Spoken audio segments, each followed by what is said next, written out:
வணக்கம் friends. Soya biryani எப்படி செய்யலான்னு பார்க்கலாம். ஃபஸ்ட்டு ஒரு பேன் வச்சுக்கோங்க. அதில் ஆயில், கொஞ்சமாக நெய் போட்டுக்கோங்க. சூடான உடனே பட்டை, கிராம்பு, ஏலக்காய், கல்பாசி, பிரிஞ்சி இலை, சோம்பு கொஞ்சமாக போட்டுக்கோங்க. அது பொரிஞ்ச உடனே ஒரு 2 வெங்காயம் போட்டுக்கோங்க. அது நல்லா வதங்கின பிறகு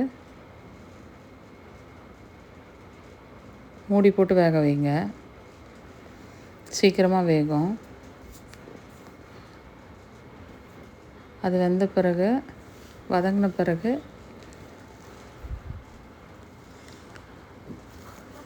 இஞ்சி பூண்டு பேஸ்ட்டு போட்டுக்கோங்க.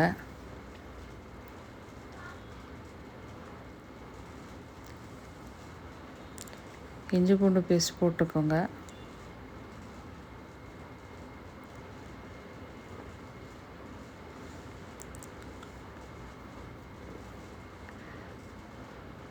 இஞ்சி பூண்டு பேஸ்ட்டு போட்ட உடனே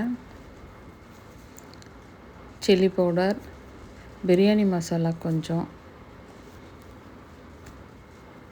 அப்புறம் நம்ம கட் பண்ணி வச்ச புதினா, பச்சை மிளகாய் அதையும் போட்டு மிக்ஸ் பண்ணிக்கோங்க. இதெல்லாம் கொஞ்சம் ஃப்ரை ஆன பிறகு வேணும்னா ஒரு உருளைக்கிழங்கு நான் போட்டிருக்கேன். ஒரு சின்ன உருளைக்கிழங்கு உங்களுக்கு எவ்வளோ தேவையோ அந்த அளவுக்கு சோயா சங்க்ஸ் கிடைக்குது இல்லைங்களா, அது நல்லா சுடு தண்ணியில் போட்டு நல்லா பிழிஞ்சு அதையும் சேர்த்து இந்த சில்லி பவுடர் மசாலாவோட நல்லா ஃப்ரை பண்ணிக்கோங்க கொஞ்சம் நேரம். அது நல்லா வதங்கணும். அதில் அந்த ஆயிலே அந்த சோயா நல்லா வதங்குச்சுன்னா அது சாப்பிட்றதுக்கு நல்லாயிருக்கும். அப்படி பண்ணுங்கள். இது நல்லா வதங்கின பிறகு தயிர், தக்காளி, உப்பு இதையும் போட்டு நல்லா வதக்கிக்கோங்க. நல்லா வதங்கணும். பிரியாணி எப்படி செய்கிறோமோ அப்படி தான். சிக்கனுக்கு பதில் நம்ம சோயா சங்க்ஸ் போடுறோம். இதெல்லாம் நல்லா வதங்கின பிறகு நம்ம எவ்வளோ அரிசி எடுத்துருக்கோமோ அதுக்கு ஏற்ற மாதிரி தண்ணி போட்டுக்கணும். நான் ஒரு டம்ளர் பாஸ்மதி ரைஸ் எடுத்திருக்கேன். அதுக்கு ஒரு 1.5 டம்ளர் நான் தண்ணி எடுத்துக்கினேன். 1.5 ஊற்றினா ரொம்ப ட்ரையாக இருக்கிற மாதிரி இருக்கும். அதுக்காக நான் 1.25 டம்ளர் தண்ணி ஊற்றிக்கிறேன். இதெல்லாம் வதங்கின பிறகு நல்லா எண்ணெய் பிரிஞ்சு வரும். அந்த சமயம் தண்ணி ஊற்றணும். கொஞ்சம் மூடி போட்டு வேக போடுங்க. அப்போ தான் அது நல்லா வதங்கும். தக்காளிலாம் நல்லா வெந்த பிறகு இப்படி இருக்கும்.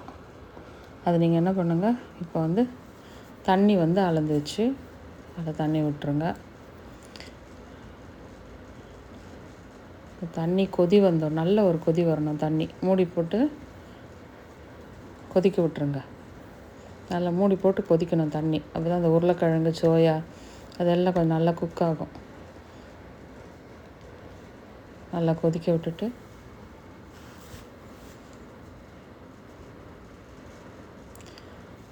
கொஞ்சம் நேரம் மூடி போட்டு கொதிக்க விட்டுருங்க. நல்லா கொதித்த பிறகு ரைஸை நல்லா வடிகட்டி தண்ணி இல்லாமல் அரிசி போடுங்க. தண்ணி ஊற்றிட்டு அரிசி போட்டுட்டு நல்லா ஒரு ஹை ஃப்ளேமில் கொஞ்சம் நேரம் ஒரு கொதி விடுங்க. கொதித்த பிறகு நல்லா சிம் பண்ணிவிடுங்க. கலந்து விட்டுட்டு சால்ட்டு எல்லாம் பார்த்துட்டு சிம்மில் வச்சுடுங்க. சிம்மில் வச்சு மூடி போட்டுருங்க.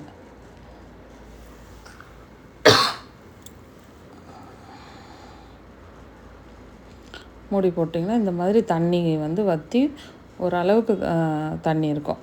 ரொம்ப